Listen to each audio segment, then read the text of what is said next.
আল্লাহ তাআলা কুরআনুল কারীমের মধ্যে বলেন, লাইন শাকারতুম লাযীদান্নাকুম ওয়ালাইন কাফারতুম ইন্না আযাবী লাশাদীদ। আল্লাহ পাক রব্বুল আলামিন পবিত্র কুরআনুল কারীমের মধ্যে বলেন, লাইন শাকারতুম লাযীদান্নাকুম ওয়ালাইন কাফারতুম ইন্না আযাবী লাশাদীদ। আল্লাহ বলেন, এরে বান্দা, যদি তোমরা আমি মালিকের নিয়ামতের শুকরিয়া আদায় করো, আমি আল্লাহ পাক রব্বুল আলামিন নিয়ামতকে বৃদ্ধি করে দিব। আর যদি নিয়ামতের শুকরিয়া আদায় না করো, তাহলে আমি তোমাদের থেকে তোমাদের নিয়ামতকে ছিনিয়ে নিব। এর নবীর উম্মতের দল, আল্লাহ পাক রব্বুল আলামিন আমাদেরকে কি পরিমাণ নিয়ামত দান করেছেন। এরে আল্লাহর গোলাম, তুমি কি সূর্যের দিকে তাকাও না? ওই সূর্য দিনের বেলা তোমাকে আলো দেয়। তুমি কই আসমানের চন্দ্রের দিকে তাকাও না? রাত্র বেলা ওই চন্দ্র তোমাদেরকে আলোকিত করে। এরে নবীর উম্মতের দল, আল্লাহ পাক রব্বুল আলামিন বান্দাকে কি পরিমাণ নিয়ামত দান করেন। আল্লাহ পাক রব্বুল আলামিন পবিত্র কুরআনুল কারীমের মধ্যে বলেন, ওয়াইন তাউদ্দু নি'মাতাল্লাহি লা তুহসুহা। এরে আল্লাহর গোলাম, আমি আল্লাহ তোমাদেরকে কি পরিমাণ নিয়ামত দান করেছি।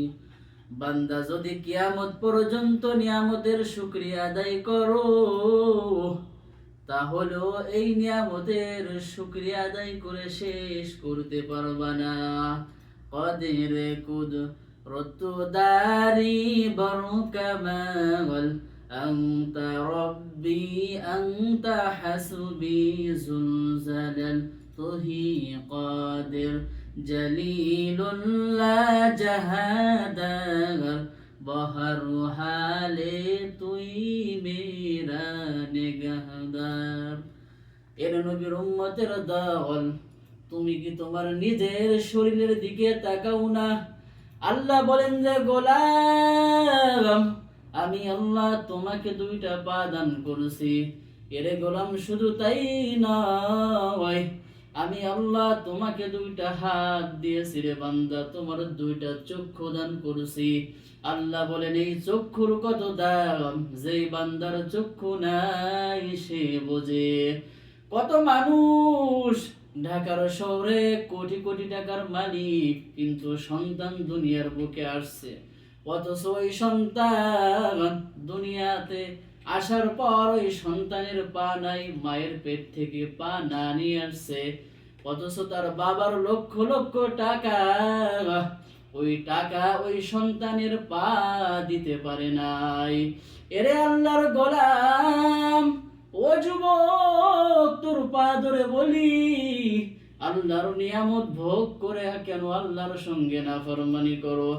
আল্লাহ বলেন, ইয়া আইয়ুহাল্লাযীনা আমানুত্তাকুল্লাহ ওয়া কুনু মা'আস সাদিকিন।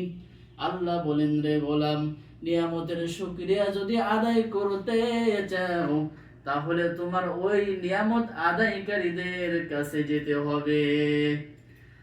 আল্লাহ পাক রব্বুল আলামিন বান্দাকে কি পরিমাণ নিয়ামত দান করেন। আল্লাহ বলেন, রে গোলাম, তুই যখন অন্ধকার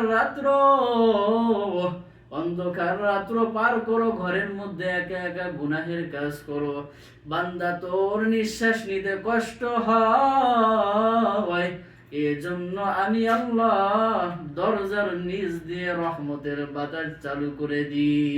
अल्लाह अल्लाह तू मेरे माबूद है, अल्लाह अल्लाह तू मेरे गफ्फार है, या इलाही मुझसे मुझको दूर कौर ताकि देखो मुझ में तुझको एक नजर